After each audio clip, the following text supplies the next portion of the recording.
joy and success. Every day is a chance for happiness. Yes, we can live a beautiful, crazy plan. Every day is a celebration. Every day is a celebration. Every day is a celebration. Hello, and welcome to the Great Song Adventure. My name is Paul Zolo, and I'm here with my co-host, Louise Goffin. Hey Louise, how are you? I am it's very exciting just knowing that we're here again. We've been away for a while, and I'm really excited for this episode. I am too. I'm glad we came back. Yeah. It's good to go away, but you have to come back. Yeah, this is great stuff we got today. Very historic. Because of you, we got to the great Lou Adler, a classic, a very legendary producer, and more famous songwriter, which I didn't even know, and someone you've had a lot of history with. It was very special. Yeah, lots of history. I mean, I knew Lou when I was a little girl, and I used to go over to the A&amp lot. Ode Records used to be there on the second floor, and when my mother would be recording or doing any of her record company business, I just used to hang out on the A&amp lot with all the musicians that would be sitting out having lunch, and Wow. It was the old Charlie Chaplin studio, so it was so fun for me as a kid to look around and see all those historic doors. Yeah, that's a very historic place. I mean, that's a landmark of Hollywood history. He did all his great movies there. And as Lou said in this, it kind of shocked me as a Chaplin lover, they took the Chaplin stage and turned it into a gym. That's where they were playing basketball. I didn't know that. That was funny when Lou brought that up, because I said, I remember we used to have these sock hops in the gymnasium. He said, the gymnasium, oh, well, those were actually the sound stages from the Chaplin studios. And he said when A&M took it over, he had a deal with them that he was allowed to put basketball hoops in the sound stage and turn it into a gym. So, Lou is a famous Lakers fan. Yeah. Goes with Jack all the time. But people don't realize that the Chaplin studio became A&M, and now it's Henson. Yes. So they have Kermit the Frog dressed as Chaplin in the front, but at least the building is still there, and there's a lot of history there. So as a kid, I can't imagine how fun that must have been to run around there and be there. And getting to talk to Lou, I mean, his history was so amazing and vast, and there's so much to it, including being a great songwriter, working with Sam Cooke and writing What a Wonderful World. That was a detail that I didn't learn till maybe 4 years ago. I was, really? Lou was a songwriter? I always saw him as the pensive, thinking, quiet man behind the board who somehow said the right thing to get people to play a great take and be at their best. He did Tapestry with your mother. Of all the albums, Tapestry, and just hearing him talk about how much care and artistry went into that, just the sequencing alone, he said, in a month in Mexico, just for the sequencing. People don't realize all the different aspects that it takes to make an album like that. So I was thrilled to get him. And such an interesting history, too, that he worked with Cheech and Chong, too. I mean, there's so many different facets to it. So we have a lot. That's why this one is going to be 2 episodes altogether, because there's a lot to the Lou Adler story. There is. I also love that he signed Cheech and Chong from seeing them at the Troubadour during Hootenanny night. It was great to know that, there was a time you could just go down on Hootenanny night and get a record deal. Yeah, even Cheech and Chong. And also that he worked with the Mamas and the Papas and discovered them. And he talked about our good friend P.F. Sloan, our late great friend P.F. Sloan, and confirmed some things about P.F. Sloan that we weren't sure were accurate, and Lou told us what was true. Yeah. There were also, when he was talking about recording, I love what he said about Tapestry is that he really didn't want to do very many overdubs, and he knew, and this was so smart for him to know, my mother hadn't written lyrics because most of the lyrics on the songs that she was famous for were written by my father up until that point, and then she started writing this very personal story about her own life, and it was the first time she was writing lyrics, and he just knew that's what people wanted to hear. They didn't need to hear layers of record making, and he said he just did a few overdubs, which were influenced from him growing up listening to vibraphone, and he said the vibraphone would always double the piano. And so he thought, oh, well, I'll have Danny Korchmar double the piano with the electric guitar. I love seeing all the roots of the ideas that came together on Tapestry. Yeah. And also he said that your mom's arrangements were so perfect and clear and the demos were so well constructed that he didn't have to do a lot except just get it right because she had the vision. Yeah, he said she was a whole package. That's for sure. Yeah. And calm in the studio, which is rare, actually. It's rare to have artists calm in the studio. Mm-hmm. It was just a sense of, yeah, I like that. No, maybe we won't do it that way. You know, just really knowing what felt true. And they had a great relationship creatively, Yeah, listening to each other. That was part of it, that he made her feel comfortable. He knew what to do. He was very good at that job. Yeah. Yeah. Should we listen? Yeah, I'd love to. Let's listen to the first part of Lou Adler. So, we have a lot of history together. Yes, we do. A very colorful and lovely history, great memories. And it's interesting, some of the memories. And recently in Hyde Park, that was an interesting memory, Right. doing that together.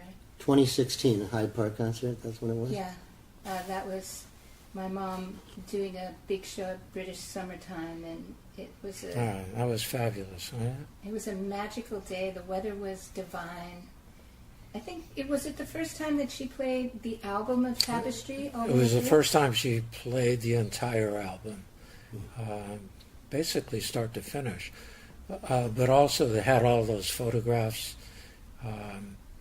You could really feel, at least for me, but what the album really was, because with the advent of digital, the sequencing of an album was completely destroyed. Take what you want, put it where you want, etc. Where we spent, first me, and then me and Hank Cicalo, and then me sequencing, and then Carole King. It was the first time that Carole did the album, the Tapestry album, basically from beginning to end, and with all the photographs, etc., of the musicians that were involved and some of the session photos. It brought it to life. What it did for me was reliving the sequence of that album, because with the advent of digital, you pretty much lost the process of sequencing, because whoever wanted to could break the sequence, could pull out a track, didn't have to listen to the other tracks if they didn't want to. And we spent really a lot of time sequencing. It started with the engineer we worked with, Hank Cicalo, and myself. And then I would spend, in the case of Tapestry, I sequenced in Mexico, a place I had in Mexico, and I spent about a month down there sequencing the album. And then I played for Carole, and if she felt comfortable with it, both from a lot of different direction, musical direction, emotional direction. I learned from another songwriter I worked with, John Phillips of the Mamas and Papas. One thing that he was concerned with is where you ended a track musically and where you started the next track musically. So there wasn't a clash as far as maybe the chord change or key change, whatever it was smooth to get into it. So that was something that we were concerned with. And whatever story was coming out of that album, if we were conscious of it and made the listener conscious of it. So, and sequencing was something I really enjoyed doing. It's something I miss. It's part Well, of the story of beginning, middle, and end. If you recall, on vinyl, you not only had to get through the 6-song sequence, you had to turn the album over and make sure you didn't lose him on the first cut of the next side. Yeah. So there was a lot to it. I mean, at least from the way that we made albums. So when you were doing that, were there any songs set? Like, did you know the opening song, for example, what that was going to be? Pretty much I knew the first and third song always. The first song was to set the album, the mood that you wanted. And the third song was usually the single. Oh. The third. Yeah. That's interesting. I've always heard the second song was really important. Why the third? Yeah. The third is the a third single. song was It's Too Late in the sequence. And is that a thing, that the third song would be, that was a thing, not just on It was my thing. Yeah. I don't know if everyone did it that way, but after doing a lot of albums and a lot of sequencing, and you sort of get an idea of where the listener is at what point in the album, and sort of you adhere to those kinds of things. Yeah. So I wonder, when CDs came out and people were just listening to 10 or 12 or 15 or however many all in a row, what the perspective was that kept listeners' interest after. It still was a sequence. You just didn't. Oh, it was definitely a sequence. It changed somewhat, but as I recall, when you got to the seventh song, which would have been, in most cases, the beginning of the second album, you sort of programmed in that way. I knew that basically, we were flipping the vinyl at that point. So the seventh song was the first song on the second side. Got it. So, Just talking about all the time and care just into the sequencing, it lets people know what it really takes to make an album like that. And it's such a famous album and became so successful. What do you think was the key to that, and why did that album catch on in such a huge way? well, there are a lot of phrases, the soundtrack of their lives. It came at a time in 1971. We were coming out of 69, which was still pretty heavy metal at that time, and going into the singer-songwriter. Carole was writing, for the first time, most of the lyrics. Gerry, Louise's father, who was one of the greatest lyricists of all time. She was writing her experiences, and she connected. People were either lived or knew somebody that was living what Carole was writing about. And there was a moment, I recall when we finished the album, at least from the musician standpoint, and I was talking to Danny Korchmar, Cooch, and he said, "What do you think of the album?" And I said, "I think it's," and he took it in the wrong way, and knowing Cooch like you do, you understand this. Love Story, the film, was very big at that time. And I said, "I think we have the love story of records at this time." He didn't like that. That was too soft for him. He was thinking about the movie. But it just was right for the time, emotionally.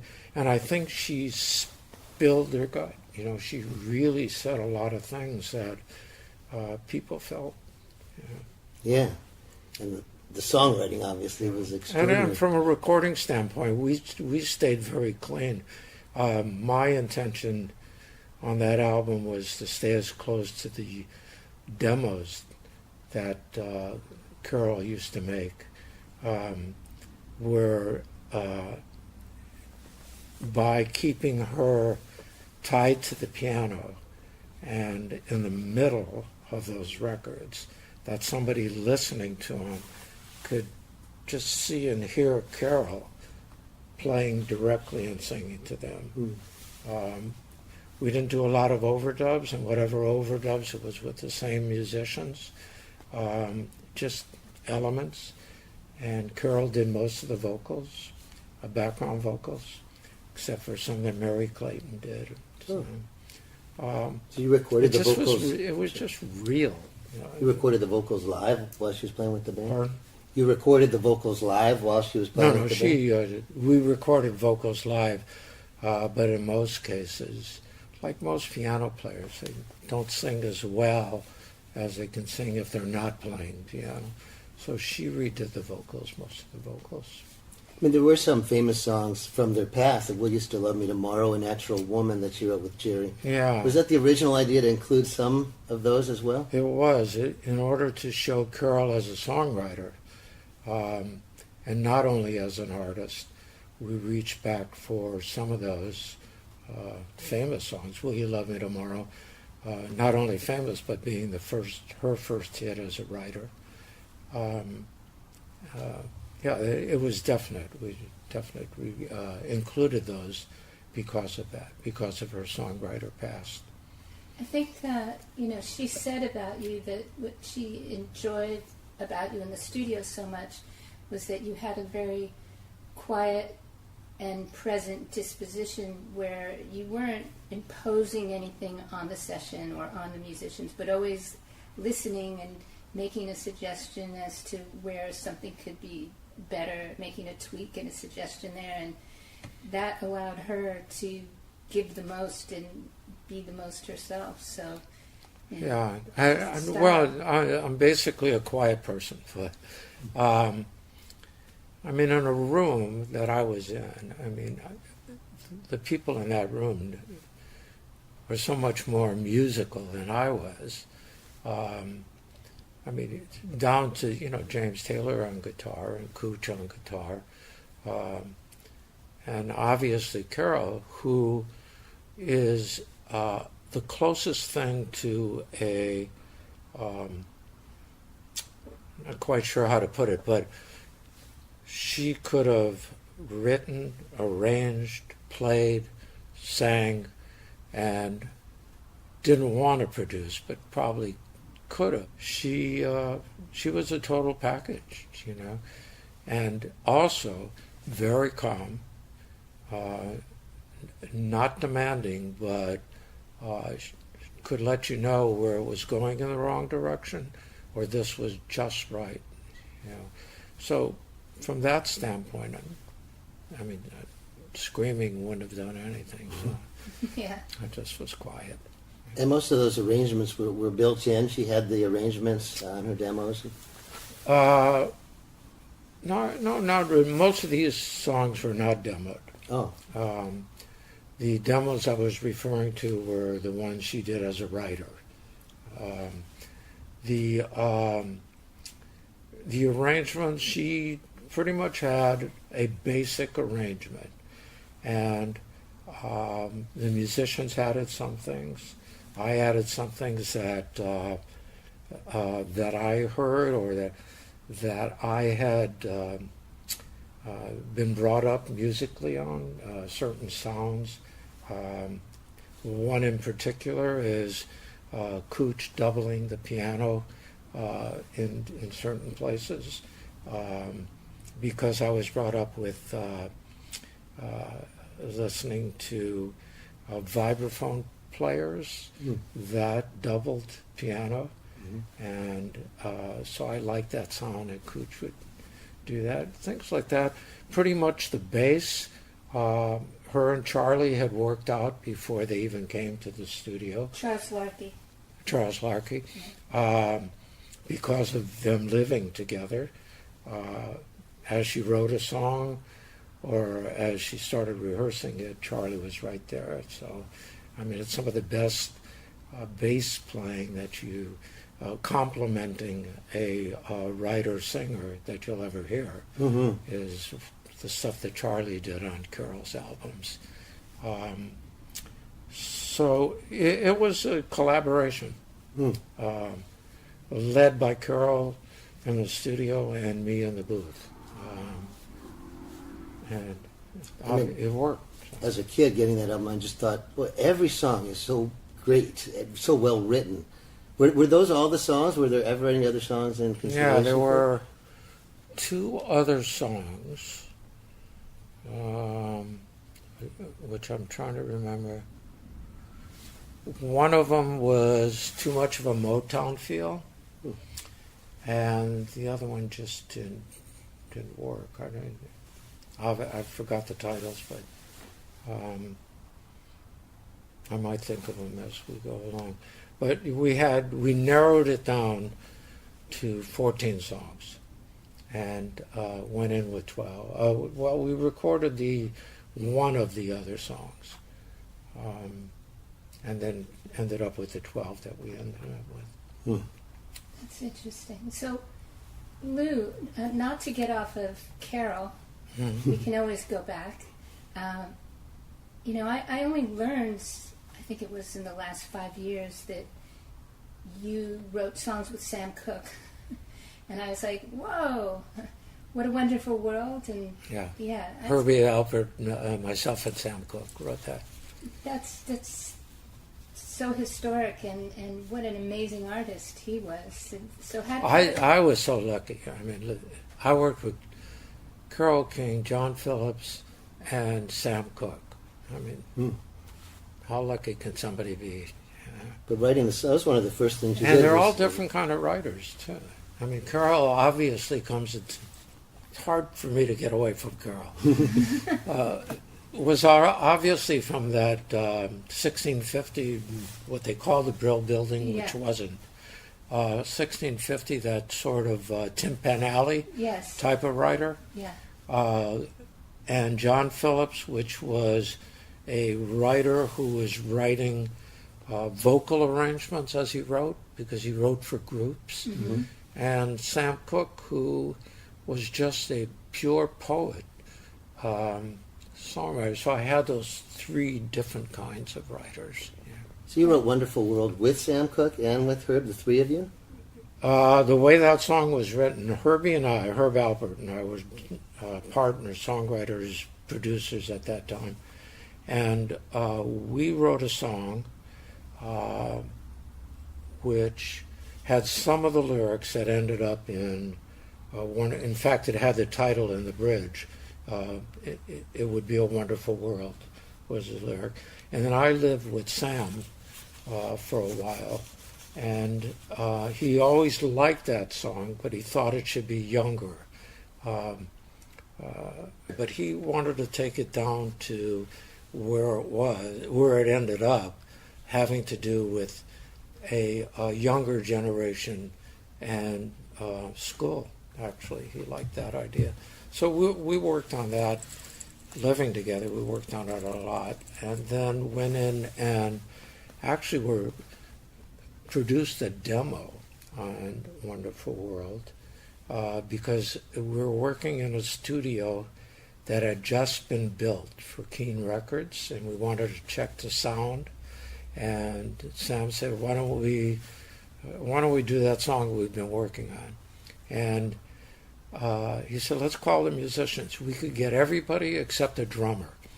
And one of the guitar players, I think it was Renee Hall, said, "My nephew plays drums, 16 years old, is playing drums on Wonderful World." And we cut the demo, and Sam then left the label and went to R.C. Victor, and Keene just was looking through all the old masters and found Wonderful World as a complete master and put it out a couple of years after that. Wow. Then there's a wonderful version years later, Simon and Garfunkel and James Taylor, all three of them. Yeah, they added a verse, actually. Oh, did they? Yeah. I mean, hard for those guys to get together and not write a verse. That's funny. I love that. Well, so how did it start with the Mamas and the Papas, you putting that together? They sort of they were sort of a group. They were 3 out of the 4 when I first heard them. I heard them with 4, but Cass hadn't decided, Cass Elliot, Mama Cass, hadn't decided to be in the group at that point, even though she was rehearsing and singing with them. I was recording Barry McGuire, who I had produced. I had done Eva Destruction with him. We need to talk about that, too. But And later? he said, I have some friends in San Francisco. Would you like to hear them? And I said, yeah, bring them down. We're in one studio recording his album, and they set up John on acoustic guitar, and the other three, Denny Doherty, Michelle Phillips, who was married to John, and Cass Elliott. They set up in the other studio, and during a break I went in, and they played me California Dreamin', Go Where You Want to Go. I mean, I was just... Monday, part of that? Monday, they didn't play at that because Michelle and Cass hated that song. That's the reason. They couldn't figure out what it meant. You know, they didn't like it. But anyway, one of the things that happened there, they had just come off, must have been 80 acid trips. They hadn't changed clothes, and I can't tell you how long, and didn't have probably a change of clothes. And they were funky. And the way that at that point, because there were no videos, there was nothing visual about a group that the audience would get to see unless they went to a concert. I used to close my eyes when I listened to new groups, imagining something coming over the radio, what people would think. And I opened my eyes after they sang, and the title of the first album is If You Can Believe Your Eyes and Ears, because that's what happened to me at that point. You know, this totally funked up group with those beautiful voices and harmonies. And I felt like what George Martin must have felt when he heard the Beatles for the first time. They played California Dreamin'. That was enough. You've been listening to Lou Adler on The Great Song Adventure. I'm here with my co-host Paul Zollo. Hey, Louise. It's good to hear this one again. Talk about Lou hearing the Mamas and the Papas the first time. I love that he said they played California Dreaming and that was enough. Yeah, that's quite a great song to start with. Yeah. And like a lot of great songs, based in truth completely. Michelle Phillips, a California girl, was in New York where it was snowing, and they did stop into a church with John Phillips. Didn't like churches, but so it's all true. And I think that's one of the reasons it's such a great song, but great melody and great harmonies. It's classic. It's iconic. It is. And Mama Cass, I mean, quite an amazing singer and compelling figure and a catalyst for so much of what happened in LA history. She was the one that brought Crosby, Stills, and Nash together ultimately. Pretty big deal. So people don't remember often how important she was. So it was so great to talk to Lou about her. It's amazing to hear all these stories behind the scenes when things started that became so big, because as songwriters and artists, we tend to forget that things just start off with a good idea. They just start off with being open to what would happen if we got together and started a band. You know, what's better than getting together and just let's start something. Yeah. But I don't know any other band that started with their greatest song ever, maybe, with their classic. Because as he said, then they had Monday, and they didn't even, like Michelle didn't even think it was a good song, of course, until it became a hit. And then she thought, maybe it's pretty good. Yeah. So it's great to get the real stuff from the guy, from the source. And I love everything he was saying about Tapestry, too. I love the way he talked about sequencing and pancaking. And shall we go back and listen to what else? Let's do that. Let's hear the second half of our talk here in part one of Lou Adler. What we did with California Dreamin', I said, would you mind if Barry McGuire put it on his album? And John said, yeah, fine, because there we were. And he said, I'm going to change the backgrounds a little bit so it's not the Mamas and Papas sound, although it was still close. So we did a track with Barry McGuire instead of flute, harmonica in the middle, those kinds of changes. And I just thought, this is wrong. This is Mama. And so I just went to Barry at that point, and I said, I'd like to do it as Mamas and Papas record. He said, great. Yeah. Good idea. Yeah. Well, Now, I have to ask one question. yeah, I'm sorry. P.F. Sloan. We're talking. I was thinking of the chord that's in both. Yeah. P.F. Sloan, who we both knew, said he played the introduction on California Dreamin'. P.F. Sloan. Is that true? Yeah. He played the introduction? Yeah. Good, we got it confirmed. It's the only Yay. truth he has said in years. Sorry? That's the only truth. It was true. Yeah. Yeah, he was a great guy, and we both He was knew a him. talent, so talented. He got more and more bizarre as years went on. Anyway, he was a great talent, and working with Steve Berry was really good for him because Berry was a throwback to songwriters, a logical, for structure, etc. And at that time, it was important. So they worked really well together. I mean, he could write almost anything, Philip. Yeah, sure could. I had listened, I'm really straying, but Terry Melcher had played me Dylan's non-folk album, the first one. And I I called Steve and Phil in and said, I think this folk rock thing is important. Why don't you try it? He came back with a little hat, boots, and even instruction. Wow. Yeah, he said he wrote that song and like 4 other songs that night.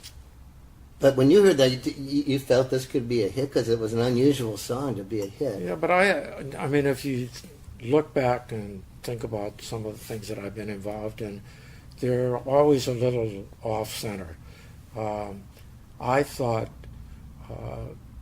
it was a hit, both musically and lyrically, as a song, and liked the idea that it was a protest song.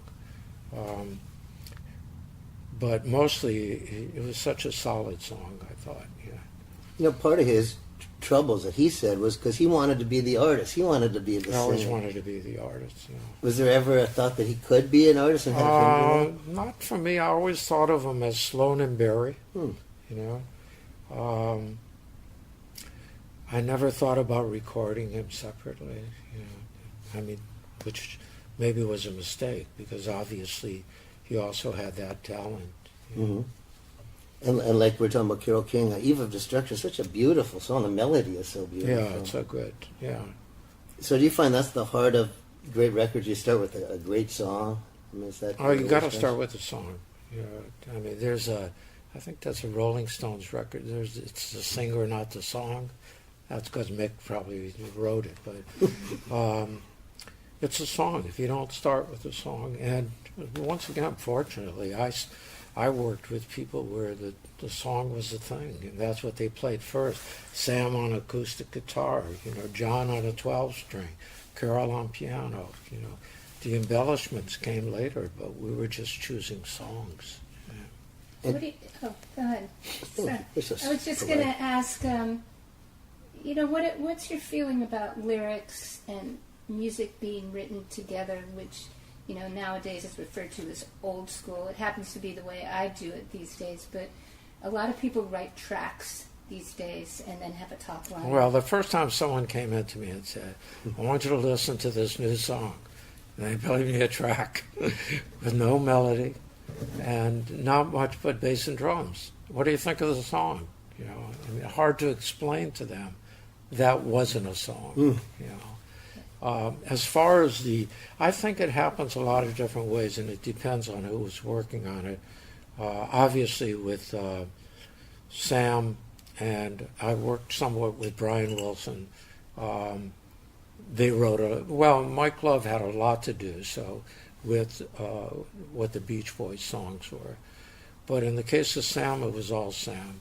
In the case of John, every once in a while he reached out. He reached out to Michelle for one line, and she wrote "California Dreamin'." So,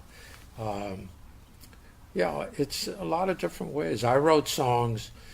I don't consider myself a songwriter that produces. I consider myself a producer. I did. A producer that sometimes wrote songs or helped with songs.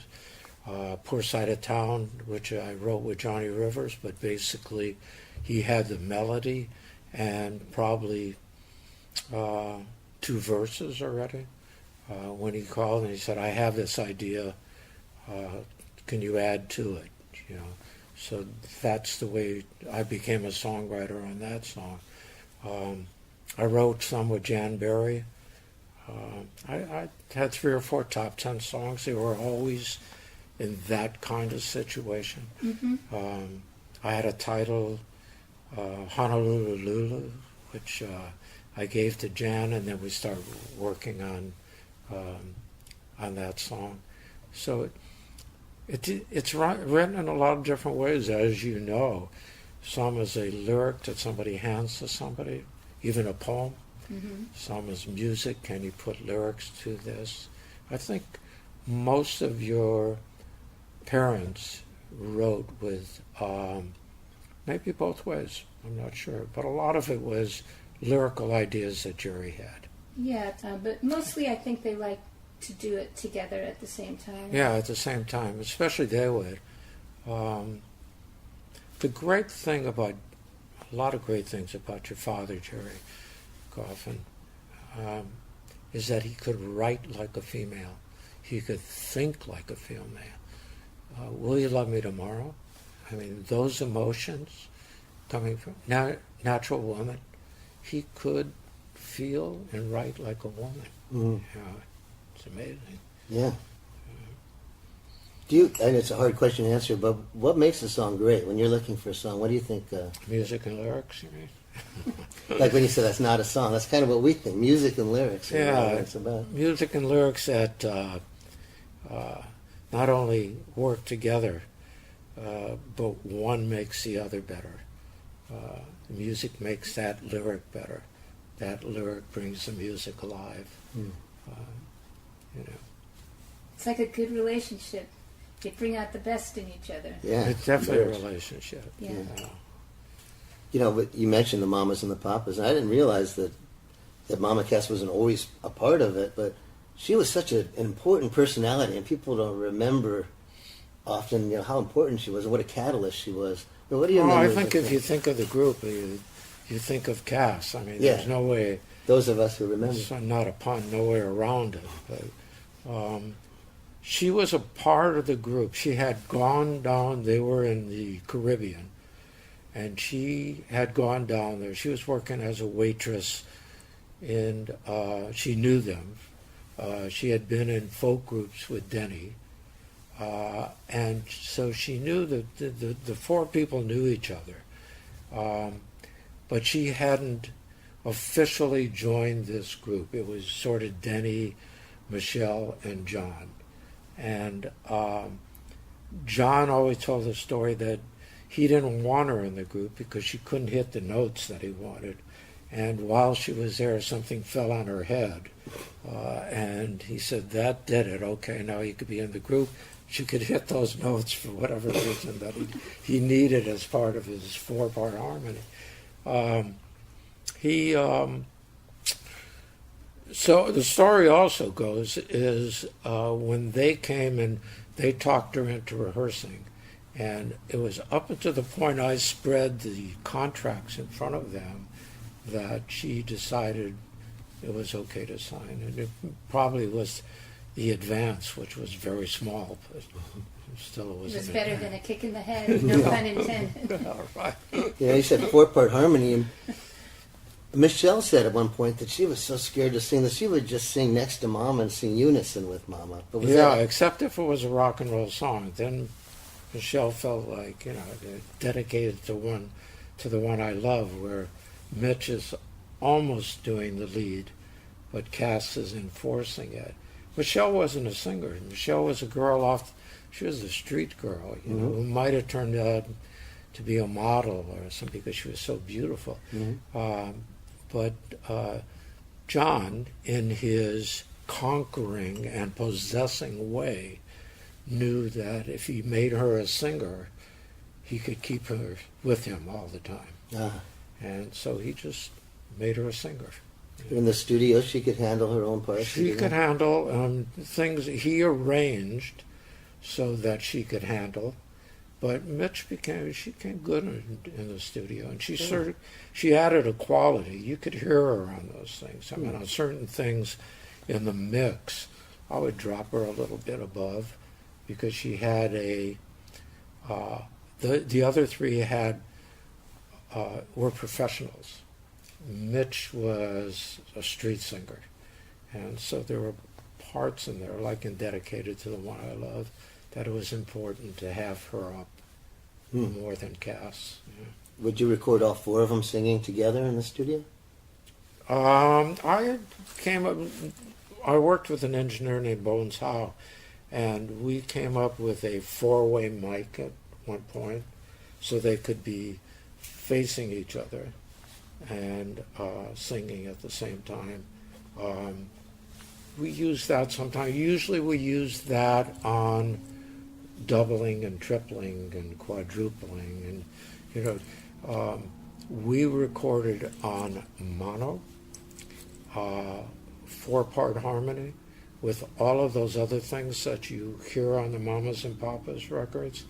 So if you can imagine, whenever you want to add something to mono, you have to go down a generation. It's called pancaking. You take here, you put it over here, and then you can record. Oh, sorry, it's not visual.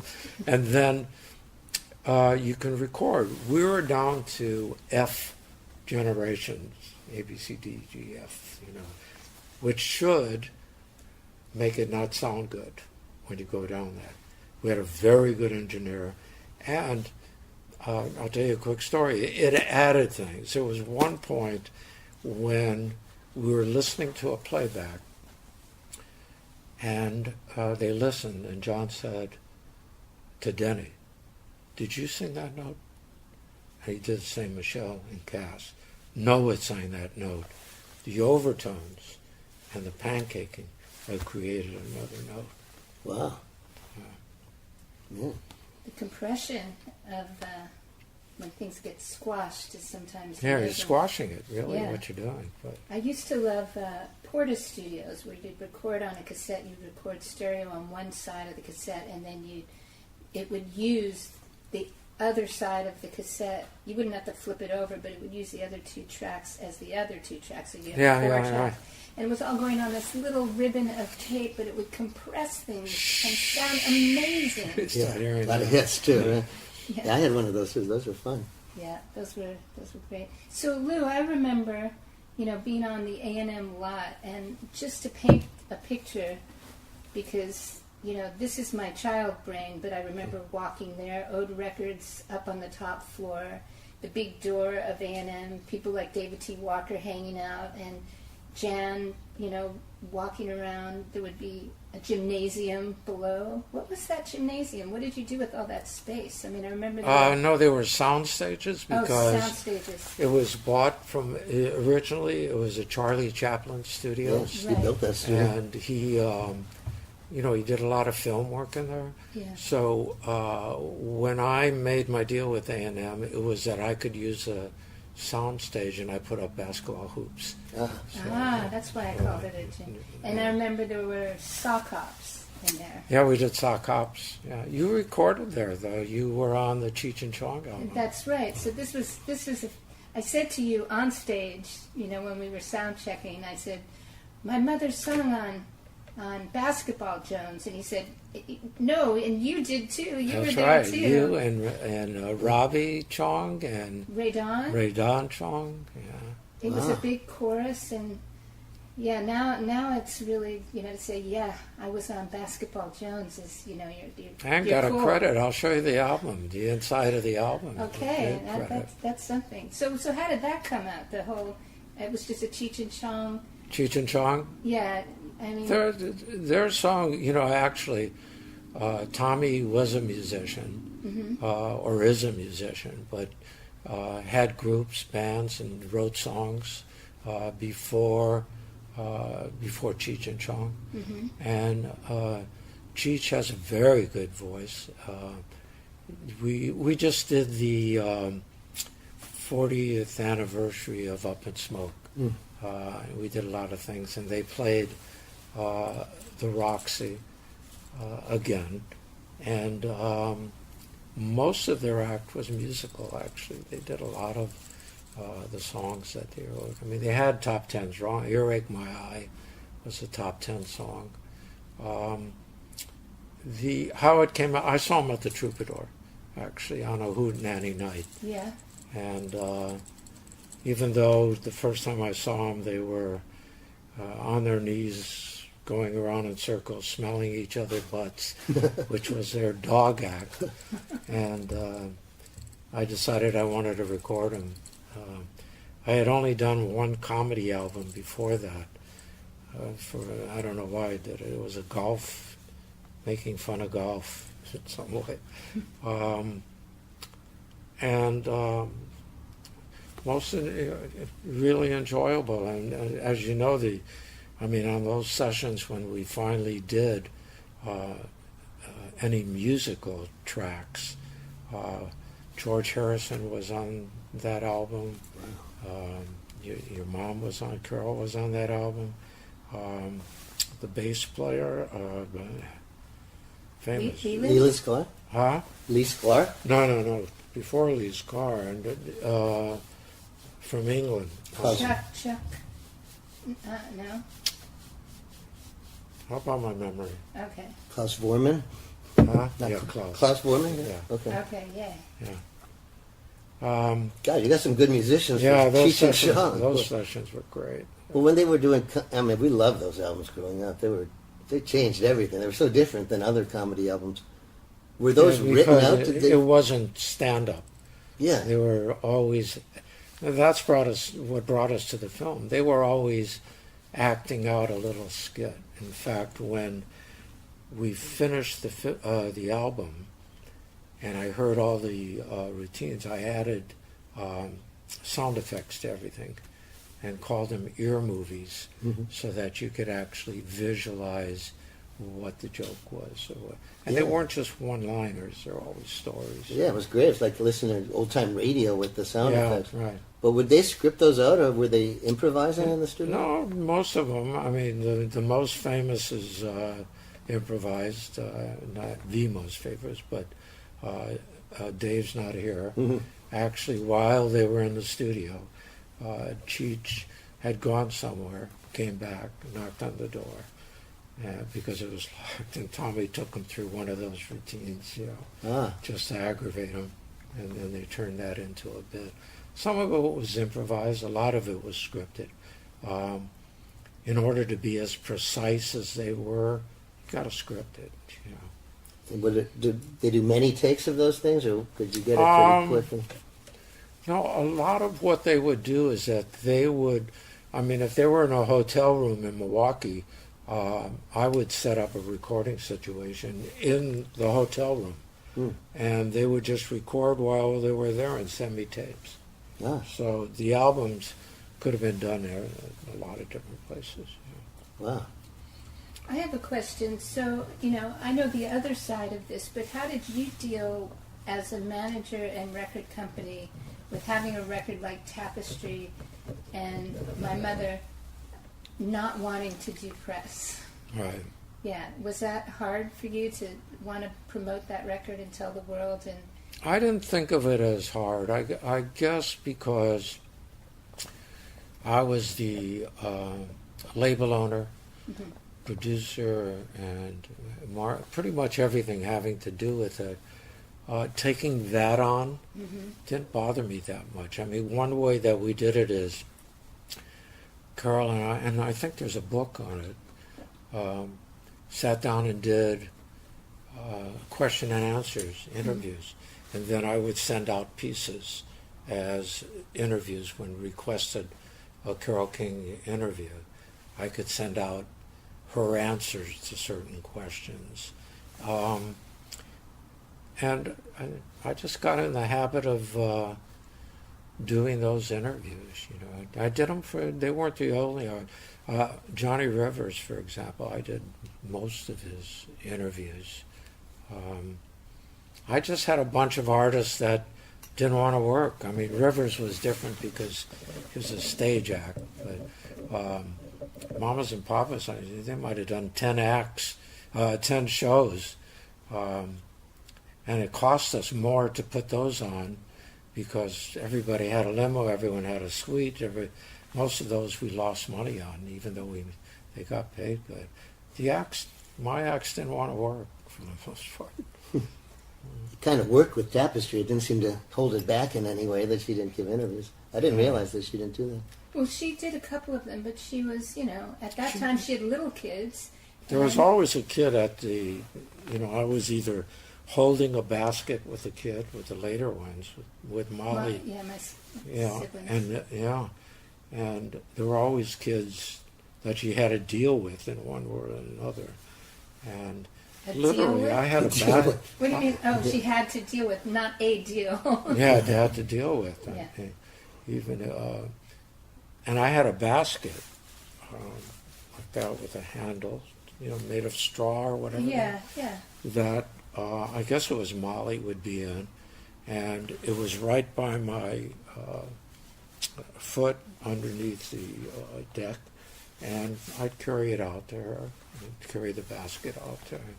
So Moses basket, I think is what they call them now. yeah, Yeah. nothing threw us. You've been listening to Lou Adler on The Great Song Adventure. Our next show is going to be part 2 of our interview with the great Lou Adler. He talks about Cheech and Chong, their movies, their albums. It's quite a lot of great stuff coming up to the next one. You can find us on Spotify. Go to the Great Song Adventure playlist and hear music from some of our guests in our episodes. We're on YouTube and Twitter. Find us on Instagram and Facebook. We're The Great Song Adventure. If you want to ask us any questions or let us know what you think about the show, please do. We'd love to hear from you.